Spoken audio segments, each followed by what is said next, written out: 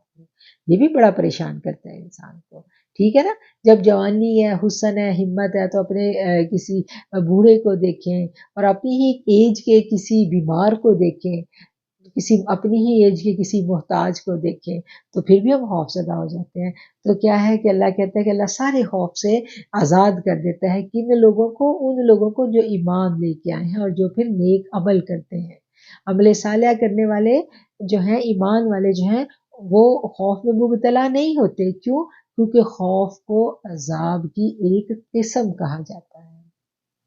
ٹھیک ہے. تو ایمان والوں کی نشانیاں جو ہمیں بتائی جاتی ہیں وہ یہ ہیں کہ وہ کسی خوف میں نہیں ہوتے اور نہ ہی وہ کسی حزن و ملال میں ہوتے، انہیں کوئی دکھ نہیں ہوتا. اور دکھ کیا ہے کہ پیچھے جو گزر گیا اس کا بھی کوئی دکھ نہیں ہے، اور جب موت کا ٹائم آئے گا تو اس وقت بھی انہیں کوئی دکھ نہیں ہوگا، انہیں کوئی اس وقت حزن و ملال نہیں ہوگا. کیوں؟ کیونکہ ان کو پتہ ہے کہ ان کی تیاری بڑی اچھی ہے، انہوں نے اپنی رب سے ڈر کے زندگی گزاری، انہوں نے کسی کے ساتھ زیادتی نہیں کی. کیونکہ حقوق اللہ تو وہی بات ہے، عبادات کی کمی تو اللہ تعالیٰ معاف فرما دیں گے، لیکن جو ظلم کرنا، دنیا پہ فساد پھیلانا اور دنیا میں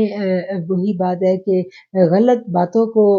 جو پرموٹ کرنا، جو فساد کا سبب بنے، وہ اللہ تعالیٰ معاف نہیں کریں گے. منافق کی منافقت جو ہے وہ کیوں اس قدر اس کے اوپر مذمت کی گئی ہے؟ کیونکہ جو منافقین ہیں ان کا کام ہی یہ ہے کہ وہ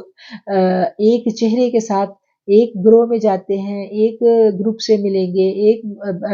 رشتے سے ملیں گے تو ان کے چہرے پہ ایک رنگ ہوگا، جب وہ پیچھے جائیں گے تو اسی کے خلاف باتیں کریں گے. چغلی، غیبت، ان سب چیزوں کو اتنا برا کیوں اسلام نے کہا ہے؟ اسی لیے کہا ہے نا کہ یہ ساری کی ساری چیزیں فساد کا سبب بنتی ہیں. فساد صرف یہی نہیں ہے کہ قومیں ہی جنگیں لڑ کے فساد برپا کرتی ہیں، ہر شخص اپنے اپنے تئیں اپنی ایک سلطنت کا مالک ہے.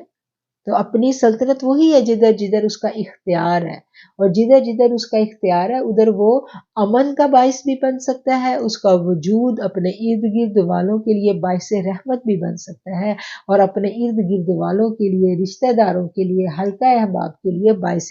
زحمت بھی بن سکتا ہے. تو یہ انسان کے اپنے اوپر ہے، ہر بندہ جو ہے وہ اپنے عمل کا اللہ کے پاس جواب دہ ہے. اس دنیا میں تو ہم کسی بھی رشتے کو دھوکہ دے سکتے ہیں، ہمارے اختیار میں نا ہم دھوکہ دیں کسی کو، اور اپنی چرب زبانی سے ہم اس وقت تو حالات کو کنٹرول میں کر لیں، لیکن میرا اللہ جو ہے وہ دلوں کے بھید جانتا ہے، تو وہ اس سے کچھ بھی چھپا ہوا نہیں ہے. اور اسی لیے تو نیت کو عمل سے افضل کہا گیا ہے کہ ایمان جو ہے وہ دراصل نیتوں کا ہی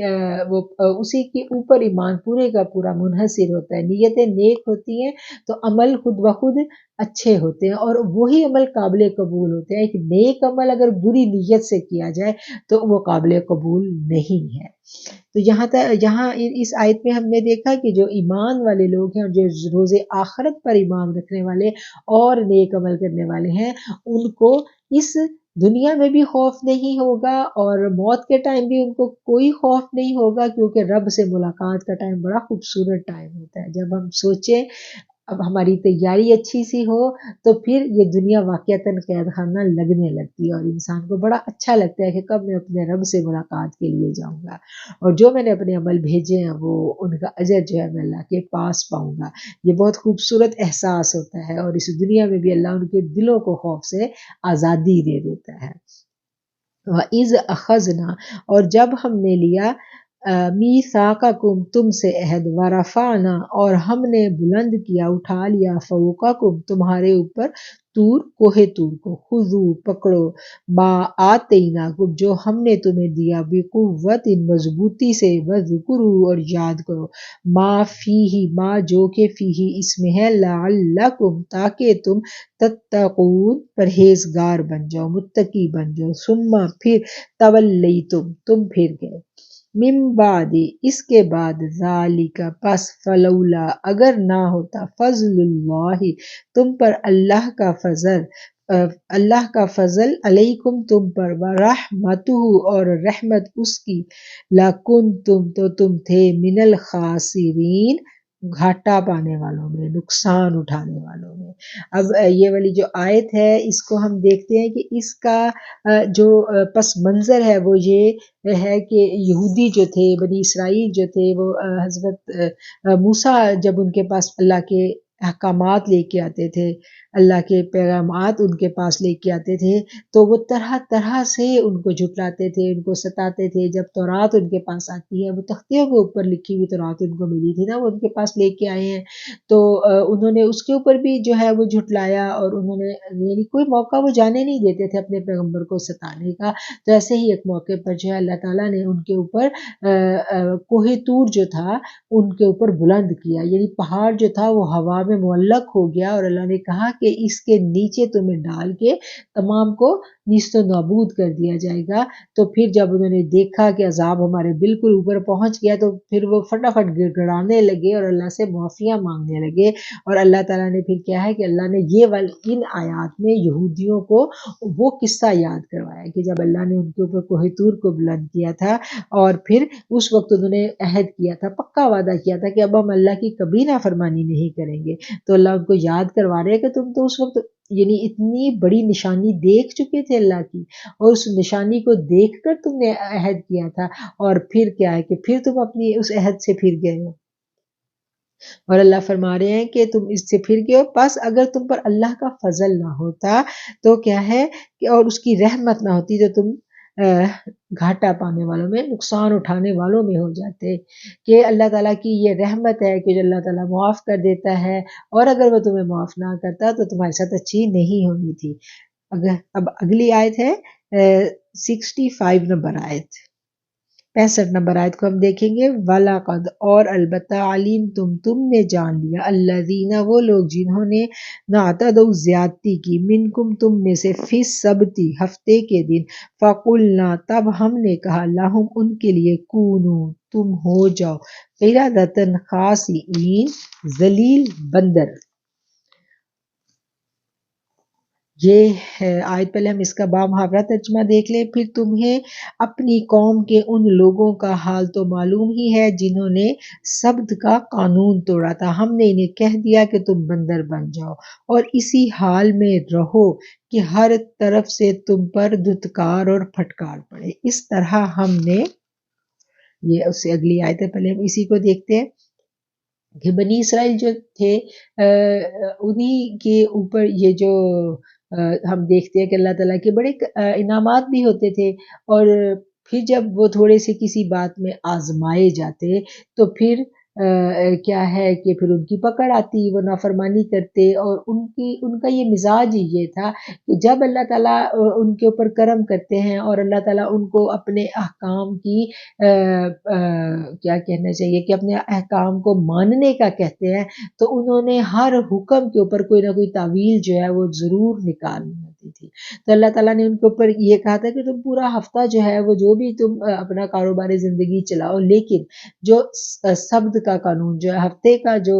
دن تھا، اس دن اللہ تعالیٰ نے ان کے لیے ایک لا بنا دیا، قانون بنا دیا کہ ہفتے کا دن جو ہے وہ تمہارے لیے ایک مقدس دن ہے۔ اس دن تم نے کوئی شکار نہیں کرنا، کوئی کاروبار روزگار کچھ نہیں۔ اس دن کو تم نے صرف اور صرف جو ہے چھٹی کرنی ہے اور اللہ کی عبادت کرنی ہے، اور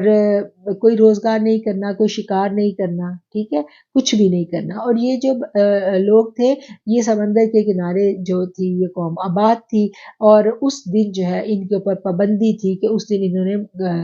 سمندر سے مچھلیاں بھی نہیں پکڑنی تھی، کیونکہ ان کو کہا گیا تھا کہ تم لوگوں نے اس دن جو ہے کوئی بھی دنیا کا کام نہیں کرنا۔ تو اس دن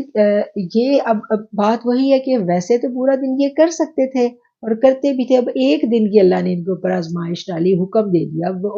وہ ایک دن بھی ان سے صبر نہیں ہوتا تھا۔ اب یہ کیا کرتے تھے کہ سیدھا ایک تو ہے نا کہ سیدھا انکار، ایک تو سیدھا انکار، اور ایک کیا ہے کہ کوئی نہ کوئی تعویلیں نکالنا۔ تو تعویل نکالنا ان کا پسندیدہ مشغلہ تھا۔ انہوں نے کیا کیا کہ اس کے سمندر کے جو جہاں پر وہ مچھلیاں آتی تھی اس کے ساتھ ساتھ کھڈے کھود کے نالے سے بنا لیتے تھے، اور پھر چھوٹے چھوٹے حوض سے بنا لیتے تھے۔ تو مچھلیاں جب ہفتے والے دن مچھلیاں بھی بہت اچھل اچھل کے دریا کے کنارے آتی تھی، کیونکہ مچھلیوں کو تھا کہ آج تو ہمیں کوئی پکڑنے والا نہیں ہے، بچھیرے نہیں بیٹھے ہوئے، تو وہ اچھل اچھل کے آتی تھی کنارے پر۔ تو یہ کیا کرتے تھے کہ یہ وہاں پر کھڈے بنا لیتے تھے، اور پانی جو ہے وہ ادھر بہتا اور پھر ان میں آ کے وہ گر جاتا، تو مچھلیاں اس میں گر کے ایک قسم کی یہ قید کر لیتے تھے سیچرڈے کو۔ اور اللہ کے قانون کو، یعنی اللہ نے تو شکار کرنے سے منع کیا تھا، لیکن یہ کیا تھا کہ یہ شکار کرتے اور اس طرح کی حرکتیں بھی کرتے، ایک تو ان کو پکڑتے، نافرمانی کرتے، اور پھر ان کو اس طرح سے قید کر کے اللہ کے حکموں کا مذاق اڑانے کے برابر ہے نا یہ والی بات، تو اس طرح کی حرکتیں کرتے تھے۔ تو پھر جب یہ کام وہ کرتے رہے، اور کیا ہے کہ پھر اللہ تعالیٰ کا غضب ان کے اوپر آیا، اور اللہ نے ان کے اوپر عذاب نازل کیا۔ اور ان کا یہ تھا کہ جب ان کی قوم جو تھی وہ ساری کی ساری تو نہیں گمراہ ہوئی تھی، تو کچھ قوم کے جو لوگ تھے وہ گمراہ ہوئے، اور کچھ قوم کے لوگ جو تھے انہوں نے ان سے برات کا اظہار کیا، اور انہوں نے اپنی سینٹر میں جو ان کی بستی تھی اس کے، یعنی یہ دو گروہوں میں بٹ گئے۔ ایک وہ لوگ تھے جو سبت کے قانون کو توڑتے تھے، وہ الگ تھے، اور دوسرے جو تھے وہ ایک سائڈ پہ انہوں نے اپنا الگ جو ہے ایک سائڈ لے لی، اور وہ ادھر ہو گیا، اور درمیان میں انہوں نے پارٹیشن کر لی۔ اور پھر ایک دن کیا ہوا کہ یہ لوگ جو توڑنے والے تھے قانون کو، ایک دن یہ صبح اٹھتے ہیں اور سارے کے سارے جو ہیں ان کی شکلیں جو تھی وہ مسخ کر دی گئی، یہ بندر بن گئے۔ اور اللہ نے کیا کہا ان کو، یہ اللہ کی بہت ہی ایک غضب تھا اور ایک اللہ کی ناراضگی تھی کہ اللہ نے کہا فَقُلْنَا، پس کہا ہم نے، لَهُمْ ان کو، كُونُوا قِرَدَةً خَاسِئِينَ کہ تم بندر بن جاؤ اور اسی حال میں رہو۔ اور پھر وہ سب کچھ دیکھتے تھے، محسوس کر سکتے تھے، لیکن ان سے قوت گویائی بھی چھین لی گئی تھی، اور وہ بول نہیں سکتے تھے، اور ان کی جو شکلیں اور ان کی جو ہیئت تھی وہ بھی بدل کر فزیکلی جو ہے وہ بندر کی شکل اختیار کر گئے تھے۔ فَجَعَلْنَاهَا، پس بنا دیا ہم نے، نکالن عبرت، لما بین یدیہا سامنے والوں کے لیے، وما اور جو خلفہا اس کے پیچھے، وموعظۃ اور نصیحت، للمتقین ڈرنے والوں کے لیے۔ اللہ تعالیٰ فرما رہے ہیں کہ ہم نے انہیں جو اس وقت کے لوگ تھے، یعنی جنہوں نے یہ قانون نہیں توڑا تھا، ہم نے ان لوگوں کے لیے تو انہیں عبرت بنایا، اور پیچھے والوں کے لیے نصیحت، ٹھیک ہے، کہ اب دیکھیں نا ان کے واقعات ہم تک پہنچتے ہیں، اور جب ہم تک پہنچتے ہیں تو پھر ہمارے دل بھی ڈر جاتے ہیں. اللہ نے کہا نا للمتقین و موعظۃ للمتقین، اور نصیحت بنایا للمتقین، ڈرنے والوں کے لیے، کہ جو ڈرتے ہیں اللہ سے خوف رکھتے ہیں ان کے لیے یہ نصیحت ہے کہ جس بات سے اللہ صریحاً منع کر دے اس بات سے ہمیں صریحاً منع ہو جانا چاہیے، پھر اس کے لیے تعویلیں نکالنا. اور یہ ہم دیکھتے ہیں نا کہ یہ طریقہ کار ہمیں آج بھی نظر آتا ہے. آج بھی ہم دیکھتے ہیں امت مسلمہ میں بھی یہ والا ایک طریقہ کار نکل پڑا نا، کہ جو مکمل طور پر جن باتوں کے اوپر ہمیں پتہ ہے پورے کا پورا سیدھا موجود ہے قانون، اس کے اوپر بھی ہم لوگ کوئی نہ کوئی طریقہ نکالنے کے پیچھے پڑے. ہماری شریعت میں موجود ہے نا واضح قانون اس کا، سود کا، تو اس کے اوپر بھی ہم دیکھتے ہیں کہ ہم کس طرح سے کوشش کرتے ہیں کہ کوئی ادھر سے کوئی ادھر سے کر کرا کے ہم سود کو جائز قرار دے دیں، اور مختلف ہیلو بہانوں سے نئے نئے فتوے ڈھونڈنے کے لیے نکلے رہتے ہیں کہ کسی طرح سے یہ جائز قرار ہو جائے. تو کیا ہے کہ ان کا بھی یہی وتیرہ تھا. دیکھیں اگر نہیں پکڑنی مچھلیاں تو گڑے بنا دینے ہیں کہ وہ اچھل کے اس میں گر جائیں. اب وہ اچھل کے اس میں گرے گی تو ہفتے والے دن ہی گرے گی نا، تو وہ ہفتے کو ہی پکڑی گئی نا، وہ قیدی تو ہفتے کو ہی بنا لی انہوں نے. ٹھیک ہے، تو وہ ایک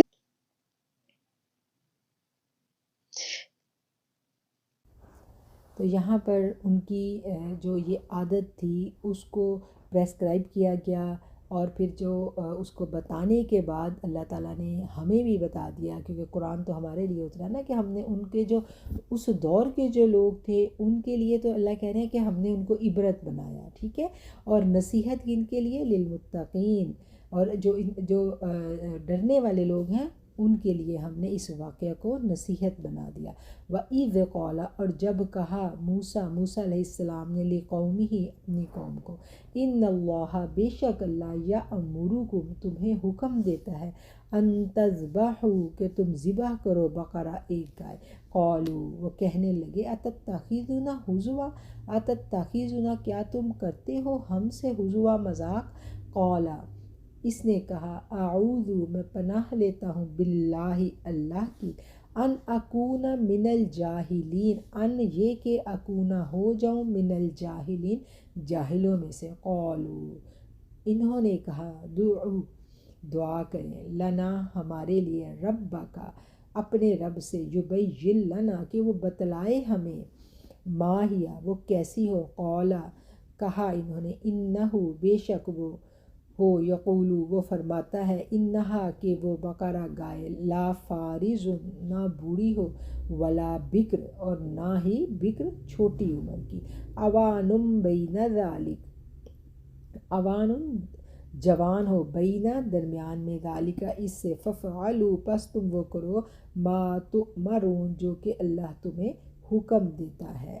اب یہ جو واقعہ ہے یہ پورے کا پورا ہم اس کو دیکھتے ہیں کہ اس واقعہ میں کیا تھا. بنی اسرائیل جو تھے ان کے ایک بہت دولت مند شخص تھا جس کو کہ قتل کر دیا تھا بنی اسرائیل کے ہی ایک دوسرے شخص نے. یعنی ایک بندہ تھا جس کو انہی کی قوم کے ایک شخص نے قتل کر دیا، اور قتل کرنے کے بعد اس کی لاش جو تھی وہ اپنے مخالفین جو تھے ان کے آگے ڈال دی. اور قتل کرنے کی وجہ یہ تھی کہ وہ شخص بہت دولت مند تھا اور وہ اس کی دولت کے اوپر وہ قبضہ جمانا چاہتا تھا. وہ ان کا رشتہ دار ہی تھا، کزن جو تھا وہ ان کا تھا، اور وہ یہ چاہتا تھا کہ کسی طریقے سے مجھے جو ہے اس کی دولت مل جائے. اور اس کے لیے اس نے اس شخص کو قتل کیا، اور قتل کرنے کے بعد اس نے اس کو ڈال دیا. اب جو کیونکہ اس کی یہ بہت دولت مند تھا اور دولت کا بڑا معاملہ تھا اس میں، اور وہ وراثت کا اور یہ سب کچھ تھا، تو وہ جو ان کے ریلیٹیوز تھے جو قبیلے والے تھے وہ معاملہ حضرت موسیٰ علیہ السلام کے پاس لے کے آتے اور کہتے ہیں کہ ہمیں آپ بتائیں کہ اس کا اصل قاتل کون ہے، کیونکہ جن کو وہ الزام ٹھہرا رہا تھا وہ تو اصل قاتل نہیں تھے. تو انہوں نے کہا کہ ہم پیغمبر سے فیصلہ کرواتے ہیں. وہ موسیٰ علیہ السلام کے پاس آتے ہیں اور ان سے کہتے ہیں کہ آپ ہمیں بتائیں کہ اصل قتل کرنے والا شخص کون ہے. تو حضرت موسیٰ نے جب یہ معاملہ جو ہے وہ اللہ سے دعا فرمائی تو اللہ تعالیٰ نے کہا کہ ان سے کہو کہ ایک گائے کو ذبح کریں. تو انہوں نے کہا کہ یہ کیا کہ تم ہم سے مذاق کر رہے ہو کہ ایک گائے کو ہم ذبح کریں. اب گائے جو ہے ان کے ہاں گائے کی جو پوجا ہے اس کا رواج آ رہا تھا، وہ گائے کو مقدس سمجھنے لگ گئے تھے، تو ان کے لیے یہ بڑا مشکل تھا کہ جس کی وہ پوجا کی طرف جا رہے ہیں، جس کو وہ مقدس سمجھ رہے ہیں، اس کو وہ قتل کریں یا ذبح کریں۔ تو انہوں نے کہا کہ یہ کیسے، تم مذاق کرتے ہو؟ تو موسیٰ علیہ السلام نے کہا کہ نہیں، میں مذاق نہیں کر رہا، تم اس کو ذبح کرو۔ اور اسی واقعے کو جو ہے وہ یہاں پر بیان کیا گیا ہے۔ میں پہلے یہ تھوڑا سا واقعہ اس کو بریفلی بتا دوں کہ پھر ہم اس کا بامحاورہ ترجمہ جو ہے وہ ان آیات کا دیکھ لیتے ہیں۔ جب انہوں نے اس کو اللہ تعالیٰ نے کہا تھا کہ اس کو گائے کو ذبح کرو، اور ذبح کرنے کے بعد اس کے گوشت کا ایک ٹکڑا اس مردہ کے جو قتل کیا گیا شخص ہے اس کے جسم کے ساتھ ٹچ کرنا، اس کو مارنا۔ جب وہ گوشت اس مردہ کو ٹچ کرے گا تو وہ مردہ جو ہے وہ اٹھ کے زندہ ہو جائے گا، اور جب وہ زندہ، انہوں نے ایسا ہی کیا، وہ زندہ ہو گیا، اور پھر اس نے اٹھ کے اپنے قاتل کا نام بتا دیا۔ اب کیا تھا کہ اب جب ان کو گائے کا کہہ دیا گیا تو وہ آگے سے سوالات کرنے لگے کہ وہ گائے کیسی ہو، وہ گائے جوان ہو، وہ گائے بوڑھی ہو۔ پھر انہوں نے کہا کہ ساری گائیں میں تو مکس ہو گئی ہیں، کچھ اور نشانیاں بتائیں۔ یعنی ابھی یہی اگلی آیتوں میں ہم پورا ان کا انداز پڑھیں گے کہ کس طرح انہوں نے سوالات کیے، اور پھر اللہ نے ایگزیکٹ نشانیاں بتا دیں۔ پھر وہ ایگزیکٹ جو تھی وہ گائے ان کو مل گئی، اور وہ گائے جو تھی جب ایگزیکٹ ملی تو وہ جو ایک لڑکا تھا اس کی وہ گائے تھی، اور وہ بہت ایک نیک باپ کا بیٹا تھا، اور اس کے باپ نے اس کے لیے بڑی وہ دعا کی تھی، اور اس کی وہی واحد وراثت وہی گائے تھی اس شخص کے پاس جو وہ اس کے لیے چھوڑ کے گیا تھا۔ اور پھر اس لڑکے نے ان سے منہ مانگی، قیمت مانگی، اور کہا جاتا ہے ہمیں بنی اسرائیل کی روایتوں سے ہی جو اخذ کیا گیا اس واقعے کی تشریح کو علماء کرام نے، کہتے ہیں کہ وہ اتنا زیادہ اس نے معاوضہ مانگا تھا کہ کیونکہ اب وہ تو پیغمبر کی بات تھی، اور ان کو پتہ تھا کہ اس کو اب ہم نے ذبح کرنا ہی کرنا ہے، کیونکہ بہت زیادہ وہ سوالات کر چکے تھے اپنے پیغمبر سے، تو اس کو ہر قیمت پر، وہ گائے کو پہچان بھی چکے تھے اور اس کو ہر قیمت پر حاصل کرنا چاہتے تھے۔ تو اس کے لیے انہوں نے کیا کیا کہ اپنے ان پیغمبر کو بہت زیادہ انہوں نے جب اس کو پا لیا تو پھر اس لڑکے نے بہت زیادہ قیمت اس کی مانگی، اور وہ قیمت جو تھی وہ سونے کی شکل میں تھی کہ وہ گائے کو ذبح کرنے کے بعد اس کی جو کھال ہے اس میں سونا بھرا گیا، اور بعض کہتے ہیں کہ وہ جتنا گائے کا وزن تھا اتنا تول کے سونا دیا گیا۔ واللہ اعلم بالصواب۔ بہرحال اپنے ان سوالات کرنے کی جو ان کی عادت تھی، اس عادت کو اسی لیے بہت زیادہ سوالات کرنے سے منع کیا جاتا ہے کہ جب کوئی بات کہہ دے تو اس کو اسی طرح سے فالو کیا جائے۔ جتنے سوالات انسان کرتا چلا جاتا ہے اتنے ہی وہ اپنے آپ کو مشکل میں ڈالتا چلا جاتا ہے۔ یعنی اگر وہ سوال نہ کرتے اور فوری طور پر ایک گائے کو ذبح کر دیتے تو پھر کیا کہ اتنا مال و دولت انہیں نہ دینا پڑتا۔ اسی لیے اس زمن میں کہتے ہیں نا بزرگ کہ اگر کوئی آپ کو کہے، کوئی نصیحت کرے، کوئی اچھی بات بتائے تو اس کو آگے سے توجیہیں یا سوالات نہیں ہمیں شروع کر دینے چاہیے۔ اگر کوئی کہہ رہا ہے کہ بھئی آپ اٹھ کے تہجد پڑھو تو آپ کہو گے کہ اچھا میں کتنے بجے پڑھوں، میں کتنے نفل پڑھوں، میں کتنی لمبی رکھتے پڑھوں، تو کیا ہے کہ جتنے سوال ہم کرتے جائیں گے اتنی ہی ہم اپنے لیے الجھن بناتے جائیں گے۔ اب ایک شخص اگر سنتا ہے وہ کہتا ہے ٹھیک ہے میں پڑھوں گا، اور پھر وہ کیا ہے کہ جتنی اس سے ہمت توفیق ہوتی ہے وہ پڑھ لیتا ہے، 2 نفل پڑھ لیتا ہے، 8 پڑھ لیتا ہے، چھوٹے پڑھ لیتا ہے، طویل قیام جیسے اس کی آسانی۔ لیکن اگر وہ اپنے استاد سے یا اپنے جو بزرگ ہیں جو اس کے منٹور ہیں اس سے وہ پوچھے گا تو وہ اگر اس کو کہہ دے تو پھر کیا ہے کہ وہ اتنے نہیں پڑھ سکا۔ اگر استاد نے کہہ دیا کہ بھئی تم نے 10 نفل پڑھنے ہیں یا 8 پڑھنے ہیں اور تم نے ان میں لمبی رکعتیں کرنی ہے، تو پھر اگر وہ نہیں پڑھے گا تو اس کے اوپر اپنے استاد کی نافرمانی تو آ جائے گی نا۔ یا اس کی ماں نے کہہ دیا کہ ماں نے کہا تہجد پڑھو، اس نے پڑھ لی، 2 نفل بھی پڑھ لیے تو چل جائیں گے، لیکن اگر ماں نے کہہ دیا، اگر وہ آگے سے سوال پہ سوال چل رہے ہیں تو پھر کیا ہے کہ پھر وہ نہیں پڑھ سکے گا، اپنی جان مشکل میں ڈالی تو اس کے اوپر پھر کیا ہے کہ پھر ماں کی نافرمانی بھی لگ گئی۔ یعنی زیادہ سوال کرنا اپنے آپ کو ہی مصیبت میں ڈالنے کا باعث ہوتا ہے۔ پھر ہم اسی جو واقعہ ہے اس کا بامحاورہ ترجمہ جو آیتیں پڑھی ہم ان کو دیکھ لیتے ہیں۔ پھر وہ واقعہ یاد کرو جب موسیٰ علیہ السلام نے اپنی قوم سے کہا تھا کہ اللہ تمہیں ایک گائے ذبح کرنے کا حکم دیتا ہے۔ کہنے لگے کیا تم ہم سے مذاق کرتے ہو؟ موسیٰ علیہ السلام نے فرمایا میں اس سے خدا کی پناہ چاہتا ہوں کہ جاہلوں کی سی باتیں کروں۔ وہ بولے اچھا اپنے رب سے درخواست کرو کہ وہ ہمیں اس گائے کی کچھ تفصیل بتائے۔ موسیٰ علیہ السلام نے فرمایا اللہ کا ارشاد ہے کہ وہ ایسی گائے ہونی چاہیے کہ جو نہ بوڑھی ہو نہ بچیا بلکہ اوسط عمر کی ہو، لہٰذا جو حکم دیا جاتا ہے اس کی تعمیل کرو۔ پھر کہنے لگے اپنے رب سے یہ اور پوچھ دو کہ اس کا رنگ کیسا ہو۔ موسیٰ علیہ السلام نے کہا وہ فرماتا ہے کہ زرد رنگ کی گائے ہونی چاہیے جس کا رنگ ایسا شوخ ہو کہ دیکھنے والوں کا جی خوش ہو جائے۔ پھر وہ بولے اپنے رب سے صاف صاف پوچھ کر بتاؤ کیسی گائے مطلوب ہے، ہمیں اس کے تعین میں اشتباہ پیدا ہو گیا ہے، اللہ نے چاہا تو ہم اس کا پتہ لگا لیں گے۔ موسیٰ علیہ السلام نے جواب دیا اللہ کہتا ہے کہ وہ ایسی گائے ہے جس سے نہ خدمت لی جاتی ہے، نہ زمین جوتتی ہے، نہ پانی کھینچتی ہے، صحیح سالم اور بے داغ۔ اس پر وہ پکار اٹھے ہاں ہاں اب ہم ٹھیک جگہ ٹھیک پتہ اب تم نے ہمیں ٹھیک پتہ بتایا ہے۔ پھر انہوں نے اسے ذبح کیا ورنہ وہ ایسا کرتے معلوم نہ ہوتے تھے۔ کیا ہے کہ ان کی جو باتیں تھیں ان سے لگ رہا تھا کہ وہ ایسا نہیں کریں گے، لیکن کیا ہے کہ انہوں نے اس میں کہہ دیا تھا نا کہ انشاءاللہ و انا انشاءاللہ، کہ اگر اللہ نے چاہا تو پھر کیا ہے وہ لگ تو نہیں رہا تھا ایسا کریں گے، لیکن انشاءاللہ انہوں نے کہا اور اللہ نے پھر ان کو جو ہے جب انہوں نے انشاءاللہ کہا تو پھر انہوں نے اس گائے کو ذبح کر لیا۔ ٹھیک ہے، انہوں نے وہ اپنا جتنے وہ توجیحات کر رہے تھے لگ نہیں رہا تھا اللہ کہہ رہا ہے کہ وہ ایسا کریں گے، لیکن کیا ہے کہ پھر انہوں نے اس کا پتہ کر لیا اور پھر انہوں نے ذبح کیا اور ایسا ہی کیا، اور اس کے بعد وہ جو شخص تھا وہ زندہ ہو گیا۔ ٹھیک ہے، اور قالوا ادع لنا، قالوا کہا انہوں نے دعا لنا دعا کرو لنا ہمارے لیے، ربک اپنے رب سے، یبین لنا کہ وہ بتائے ہمیں، ما لونہا اس کا رنگ کیسا ہو۔ یہ ابھی جو ہم نے با محاورہ ترجمہ پڑھا ہے نا، یہ ابھی ہم ان آیات کا لفظی ترجمہ دیکھ رہے ہیں۔ قالا کہا اس نے، انہو بے شک وہ، یقولو فرماتا ہے، انہا کہ وہ بقرہ گائے، صفراء زرد رنگ کی، فاقع لونہا فاقع گہرا، لونہا اس کا رنگ، تسر الناظرین اچھی لگے دیکھنے والوں کو۔ قالو انہوں نے کہا دعو لنا دعا کرے ہمارے لیے، ربک اپنے رب سے، یبین لنا کہ وہ بتا دے ہمیں، ما ہی وہ کیسی ہے، ان البقرہ کیونکہ گائے، تشابہ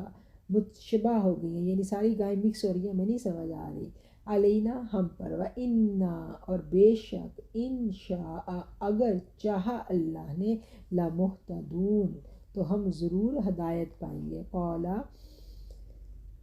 اس نے کہا، انہو بے شک وہ، یقولو فرماتا ہے، انہا بقرہ کہ وہ گائے، لا ذلول نہ سدی بھی ہو، تسیلو جو جوتتی ہو، ارضا زمین کو، ولا تسقی اور نہ ہی پانی دیتی ہو، ہرسا کھیتی کو، مسلمۃ بے عیب ہو، لا شیعۃ نہیں کوئی داغ، فیہا اس میں، قالو وہ بولے، آنا اب، جئتا تم لائے ہو، بالحق کی ٹھیک بات، فذبحوها پس انہوں نے ذبح کر دیا اس کو، وما کادوا اور وہ لگتے نہ تھے، یفعلون کہ وہ ایسا کرتے، یعنی وہ ایسا کرنے والے دکھائی نہیں دیتے تھے، لیکن کیا ہے کہ انہوں نے کر دیا ایسا۔ وَإِذْ اور جب، قتل تم نے قتل کیا، نفسن ایک آدمی، فادارأتم فیہا پھر تم جھگڑنے لگے اس میں، واللہ اور اللہ، مخرج ظاہر کرنے والا ہے، ما کنتم جو کہ تم تکتمون چھپاتے ہو۔ یہ وہی والا واقعہ جو ابھی ہم نے اس کو بریفلی دیکھ لیا، اسی واقعے کو بیان کیا جا رہا ہے۔ فَقُلْنَا اضْرِبُوهُ بِبَعْضِهَا فَقُلْنَا پھر ہم نے کہا، نَضْرِبُوهُ مارو، بِبَعْضِهَا اس کا ایک ٹکڑا، یعنی اس ذبح شدہ گائے کا ایک ٹکڑا جو ہے اس کو مارو، كَذَلِكَ اس طرح، يُحْيِي اللَّهُ زندہ کرے گا اللہ، موتا مردے کو، وَيُرِيكُمْ اور تمہیں دکھاتا ہے، آیاتہ اپنے نشانیاں، لعلکم تاکہ تم تعقلون غور کرو، عقل پکڑو، ثم پھر قست سخت ہو گئے، قلوبکم تمہارے دل، من بعد اس کے، ذالکا یعنی اس واقعے کے بعد پھر تمہارے دل سخت ہو گئے، فَهِيَ سو وہ، کالحجارہ کاف جب جڑ جائے کسی لفظ کے ساتھ اس کا مطلب ہوتا ہے مانند، کالحجارہ پتھروں کی مانند، یعنی پتھروں جیسے سخت ہو گئے، یا اشد اس سے بھی زیادہ، قسوہ سخت، وَإِنَّ مِنَ الْحِجَارَةِ وَإِنَّ اور بے شک، من سے حجارتی پتھروں میں سے، لما البتہ، یتفجر پھوٹ نکلتی ہیں، منہ اس میں سے، انہار نہریں، وَإِنَّ منہا اور بے شک، منہا ان میں سے، البتہ لما البتہ جو یشقق پھٹ جاتے ہیں، فیخرج تو نکلتا ہے، منہ الماء ان میں سے پانی، وان منہا اور بے شک اس میں سے، لما یہبط البتہ گرتا ہے، من خشیت اللہ من سے خشیہ ڈر سے، اللہ کے، وما اللہ اور نہیں ہے اللہ بغافل بے خبر، غافل، اما تعملون اما اس سے جو تعملون تم کرتے ہو۔ اب ہم ان آیات کا محاورہ ترجمہ دیکھ لیتے ہیں۔ اور تمہیں یاد ہے وہ واقعہ جب تم نے ایک شخص کی جان لی تھی اور اس کے بارے میں جھگڑنے لگے، ایک دوسرے پر قتل کا الزام لگانے لگے، اور اللہ نے فیصلہ کر لیا تھا جو کچھ تم چھپاتے تھے کہ وہ اس کو کھول کر رکھ دے گا، یعنی وہ جو مردہ تھا نا، وہ نہیں پتہ چل رہا تھا کہ کس نے قتل کیا، تو وہ آپس میں لڑ جھگڑ رہے تھے، تو جب گوشت کا ٹکڑا اس کو لگا تو وہ پھر زندہ ہو گیا تھا۔ فَقُلْنَا ضْرِبُوهُ اور اس وقت ہم نے حکم دیا مقتول کی لاش کو اس کے ایک حصے سے ضرب لگاؤ، دیکھو اس طرح اللہ مردوں کو زندگی بخشتا ہے اور تمہیں اپنی نشانیاں دکھاتا ہے تاکہ تم سمجھو، مگر ایسی نشانیاں دیکھنے کے بعد بھی آخر کار تمہارے دل سخت ہو گئے، پتھروں کی طرح سخت، بلکہ سختی میں کچھ ان سے بھی بڑھے ہوئے، کیونکہ پتھروں میں سے کوئی ایسا بھی ہوتا ہے جس میں سے چشمے پھوٹ بہتے ہیں، کوئی پھٹتا ہے اور اس میں سے پانی نکل آتا ہے، اور کوئی خدا کے خوف سے لرز کر گر بھی پڑتا ہے، اللہ تمہارے کرتوتوں سے بے خبر نہیں ہے۔ آفاتتمعون پھر کیا تم توقع رکھتے ہو، یہ کہ یؤمنو مان لیں گے، مان لے آئیں گے، لکم تمہارے لیے، وقد کانا اور تھا، فریقن ایک فریق، منہم ان سے، یسمعون وہ سنتے تھے، کلام اللہ کا کلام، ثم یحرفونہ پھر وہ بدل ڈالتے تھے اس کو، من بعد اس کے بعد، ما عقلوہ جو انہوں نے سمجھ لیا، وہم اور وہ، یعلمون جانتے تھے۔ اب یہ وہی والی بات پھر آ گئی کہ یہ جو تھے بنی اسرائیل تھے، ان کا کیا وتیرہ تھا، ان کا وتیرہ یہی تھا کہ وہ اللہ کی آیتوں کو سنتے تھے اور پھر اس کو بدل دیتے تھے۔ ہم اس کا محاورہ ترجمہ دیکھتے ہیں۔ آفاتتمعون اب کیا ان لوگوں سے تم یہ توقع رکھتے ہو کہ یہ تمہاری دعوت پر ایمان لے آئیں گے؟ نبی کریم صلی اللہ علیہ وسلم سے اللہ تعالیٰ خطاب جو ہے وہ کر رہے ہیں نا، اور ان سے اللہ نبی کریم سے مخاطب ہو کر کہہ رہے ہیں نا کہ تم ان کے بارے میں کیا سوچتے ہو کہ یہ تم پر ایمان لے آئیں گے، حالانکہ ان کا ایک گروہ کا شیوہ یہ رہا ہے کہ اللہ کا کلام سنا، یعنی اللہ کا کلام جب وہ سنتے تھے اور پھر خوب سمجھ کر دانستہ اس میں سے تحریف کر دیتے تھے۔ یہ بنی اسرائیل جو تھے، جب نبی کریم صلی اللہ علیہ وسلم ہم نے دیکھا مدینہ شریف میں آتے ہیں تو انہوں نے بالکل آپ کو پہچان لیا، کیونکہ پورا آپ نبی کریم صلی اللہ علیہ وسلم کا پورا حلیہ موجود تھا، اور حلیہ میں بتایا گیا تھا کہ درمیانہ قد ہوگا، تو انہوں نے کیا کیا کہ وہ انہوں نے بدل دیا اپنی جو تھا نا، کہ تاکہ وہ اپنے دل کے بغض کی وجہ سے، اب وہ لکھا تو ہوئی تھی نا نشانیاں، تو انہوں نے ان آیتوں کو ہی بدل دیا، جہاں لکھا ہوا تھا درمیانہ قد، انہوں نے کہا وہ بہت دراز قد کے ہوں گے، اور ان کی آنکھوں کا رنگ اور سب انہوں نے جو تھا اپنے جو کتاب میں لکھی ہوئی نشانیاں تھی اس کو بدل دیا۔ تو اللہ تعالیٰ ان کی اس حرکت کی طرف یہاں پر جو ہے وہ اشارہ کر رہے ہیں۔ اب اگلی آیت کو ہم دیکھتے ہیں، 76 نمبر آیت۔ وَإِذَا لَقُوا الَّذِينَ اور جب وہ ملاقات کرتے ہیں ان لوگوں سے، آمنوا جو ایمان لائے، قالوا کہتے ہیں، جو ایمان لائے، قالوا کہتے ہیں، آمنا ہم بھی ایمان لے کے آئے۔ اب کیا ہے کہ ان کا یہ وتیرہ تھا کہ جب وہ اپنے ایمان والوں سے یعنی ملتے تھے تو کہتے تھے ہم بھی ایمان لائے۔ وَإِذَا خَلَا اور جب اکیلے ہوتے ہیں، بعضهم ان کے بعض، الی بعض اپنے بعض کے، قالوا کہتے ہیں، اتحدثونہم کیا بتلاتے ہو انہیں، بما جو کہ فتح اللہ ظاہر کیا ہے اللہ نے، علیکم تم پر، یحاجوکم تاکہ وہ حجت لائیں تم پر، بھی اس کے ذریعے، اندہ سامنے، ربکم تمہارے رب کے، افلا تعقلون تو کیا تم نہیں سمجھتے ہو۔ محمد رسول اللہ صلی اللہ علیہ وآلہ پر ایمان لانے والوں سے جب یہ ملتے تو ان سے کہتے ہم بھی انہیں مانتے ہیں، اور جب آپس میں ایک دوسرے کے ساتھ تخلیے میں بات چیت ہوتی تو کہتے کہ بیوقوف ہو گئے ہو، ان لوگوں کو وہ باتیں بتاتے ہو جو اللہ نے تم پر کھول دی ہیں تاکہ وہ تمہارے رب کے پاس تمہارے مقابلے میں حجت پیش کریں۔ یہ وہی والی باتیں تھیں نا کہ جو ان کو ان کی کتابوں میں تھیں، تو وہ آپس میں یہ باتیں کرتے تھے کہ ہم وہ یہ نہ کہیں کہ ان کے اوپر اگر ہم نے ان کو بتا دیا کہ ہماری کتاب میں اسی طرح صاف صاف لکھا ہوا ہے، تو وہ انہی باتوں کو وہ اللہ کے آگے دلیل لے کے آئیں گے کہ ان کو تو پتہ تھا ساری باتوں کا، اور پھر بھی یہ ہمارے ساتھ ایسا کر رہے تھے، نبی کریم صلی اللہ علیہ وسلم ہمارے اوپر دلیل نہ لے آئیں۔ تو اس بات کی وہ لوگ آپس میں بیٹھ کے یہ لوگ ڈسکشن کیا کرتے تھے کہ ایسا نہ ہو جائے، تو اس لیے تم لوگ ایسا ان کے سامنے اپنی جو اصل باتیں ہیں وہ نہ رکھو۔ اولا یعلمون، کیا نہیں جانتے وہ، ان اللہ، بے شک اللہ تعالیٰ، یعلم، جانتا ہے، ما یسرون، جو یہ چھپاتے ہیں، وما یعلنون، اور جو یہ ظاہر کرتے ہیں، یعنی جو بھی باتیں یہ چھپا رہے ہیں، کیا یہ جانتے نہیں ہیں کہ جو یہ چھپاتے ہیں اور جو ظاہر کرتے ہیں اللہ کو سب کی خبر ہے، یعنی اللہ تعالیٰ وہ سب باتیں جانتا ہے۔ فویل للذین، سو خرابی ہے ان لوگوں کے لیے، للذین، آگیا کے لیے، الذین وہ لوگ، جو یکتبون، جو لکھتے ہیں کتاب کو، بِأَیْدِیہم، اپنے ہاتھوں سے، ثم پھر یقولون، وہ کہتے ہیں، ھذا، یہ، من سے، عند اللہ، پاس اللہ کے پاس سے، لیشتروا، تاکہ وہ حاصل کریں، بھی اس سے، ثمناً،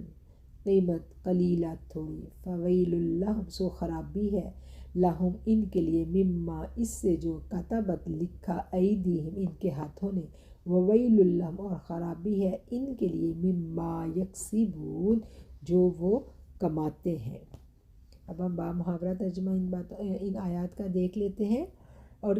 کیا یہ نہیں جانتے کہ جو کچھ یہ چھپاتے ہیں اور جو ظاہر کرتے ہیں اللہ کو سب کی خبر ہے۔ ان میں سے ایک گروہ امتیوں، ان میں سے ایک دوسرا گروہ امیوں کا ہے، یعنی امیوں جو نہیں پڑھے ہوئے، امیوں کا ہے، جو کتاب کا تو علم نہیں رکھتے، بس اپنی بے بنیاد امیدوں اور آرزوؤں کو لیے بیٹھے ہیں اور محض وہم و گمان پر چلے جا رہے ہیں۔ پس ہلاکت اور تباہی ہے ان لوگوں کے لیے جو اپنے ہاتھوں سے شراکاء نوشتہ لکھتے ہیں، یعنی اپنے ہاتھوں سے خود ساختہ تحریریں لکھتے ہیں، تقدیریں لکھتے ہیں، پھر لوگوں سے کہتے ہیں کہ یہ اللہ کے پاس سے آیا ہوا ہے تاکہ اس سے تھوڑا سا معاوضہ اور فائدہ حاصل کر لیں۔ ان کے ہاتھوں کا یہ لکھا بھی ان کے لیے تباہی کا سامان ہے، اور یہ ان کی کمائی بھی ان کے لیے ہلاکت کا باعث ہے۔ یہ جو ہے بنی اسرائیلی کی جو حرکتیں تھیں، جو ان کی باتیں تھیں، ان کی طرف بڑا کھل کر قرآن جو ہے اس نے اشارہ کیا ہے کہ اس بات کو بھی ہم ڈیٹیل سے ڈسکس کر چکے ہیں کہ کس طرح وہ پیسے لے کے اپنی مفادات کے لیے، لوگوں سے فائدہ حاصل کرنے کے لیے، اپنی کتاب کی جو اصل ہوتی تھی، جہاں ان کے مفادات پر ضرب پڑتی تھی، وہ آیتوں کو چھپا لیتے تھے یا پھر بدل دیتے تھے، ٹھیک ہے، اور وہ یہ کہتے تھے کہ یہ تو اللہ کا کلام ہے، خود ہی لکھ کے خود ہی کہہ رہے ہیں اللہ کا کلام ہے، اور اس کے لیے پھر جو ہے اللہ کہہ رہے ہیں کہ یہ ان کے لیے تباہی کا باعث ہے۔ وَقَالُوا لَن تَمَسَّنَا النَّارُ، اور انہوں نے کہا، لن، ہرگز نہیں، تمسنا النار، ہرگز نہیں چھوئے گی آگ، الا، سوائے، ایام معدودات، ایام، دن، معدودہ، گنتی کے، انہوں نے کہا کہ ہمیں جہنم کی آگ نہیں چھو سکتی، بس تھوڑے سے دن چھوئے گی۔ قل اتخذتم عند اللہ، کہہ دو، اتخذتم، کیا تم نے لیا ہے، عند اللہ، عندہ، پاس اللہ، اللہ سے، عہدن، کوئی وعدہ۔ اب اللہ کہہ رہا ہے کہ تم جو کہہ رہے ہو نا کہ تمہیں جہنم کی آگ نہیں چھوئے گی، کہ اللہ نے تم سے کوئی وعدہ کیا؟ فَلَن يُخْلِفَ اللَّهُ، ہرگز نہیں، یخلف، خلاف کرے گا، اللہ عہدہ، اپنا وعدہ، کہ اللہ تو اپنے وعدے کے خلاف نہیں کرتا۔ ام تقولون، کیا تم کہتے ہو، علی اللہ، اللہ پر، ما لا تعلمون، جو تم نہیں جانتے ہو۔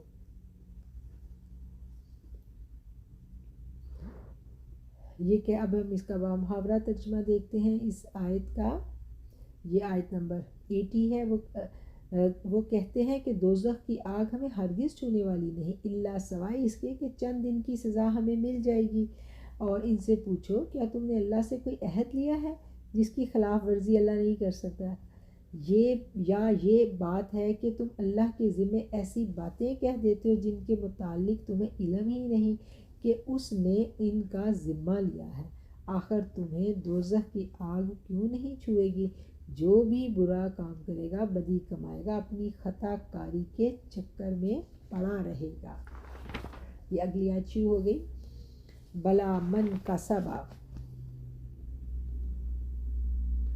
بلا کیوں نہیں، من جس نے کسبا کمائی، سیئتن کوئی برائی، و احاطت اور گھیر لیا، بھی اس کو، خطیئتہ اس کی خطاؤں نے، فاولئک پس یہی وہ لوگ ہیں، اصحاب النار جو کہ